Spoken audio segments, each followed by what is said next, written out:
સુરત શહેરમાં પરંપરાગત રીતે દર વર્ષની જેમ ચાલુ વર્ષે પણ મગદલ્લાથી હજીરા સુધી સઢવાડી હોળી રેસ યોજાઈ હતી।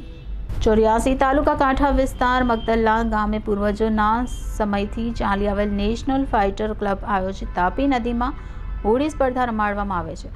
આજે પણ વડવાઓની આ પ્રથાને મગદલ્લા ગામના નવયુવાનોએ જાળવી રાખી છે, જેમાં મશીન વિનાની બોટ ભાગ લે છે, જે બોટમાં કાપડની હોડી લગાવવામાં આવે છે અને એ પવનને આધીન ચાલે છે, જેમાં મગદલ્લા ગામના નવયુવાનો પોતાની બોટ અને ટીમ સાથે ઉતરે છે અને પોતાના વડવાઓએ ચાલુ કરેલ પ્રથાની આન બાન અને શાનને મગદલ્લા ગામના નવયુવાનોએ જાળવી રાખી છે।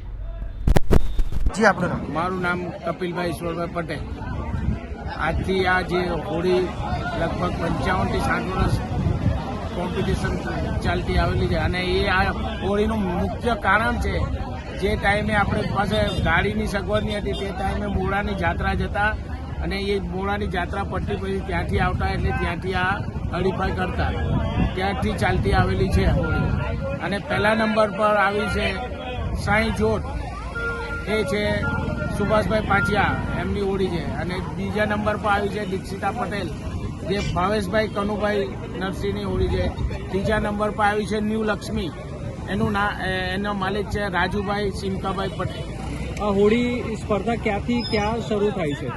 આ હોળી દરિયાથી મગદલ્લા જૂના વિસર્જન ઉવારો પર પૂરી થાય છે। વિશેષતાઓ શું છે હોળીની? વિશેષતા કપડા, આમાં કેવું કોઈ એન્જિન નથી હોતું, આ એક કપડો જે રીતે પવન હોય તે રીતે એને ચલાવવી પડે અને બહુ કઠિન એ છે। આમાં બેલેન્સ કરવા માટે ગુણીઓ રાખી હોય છે, 20 ગુણી, એને આમથી આમ ફેરવવું પડે છે, 8 માણસો એને હેન્ડલ કરે છે।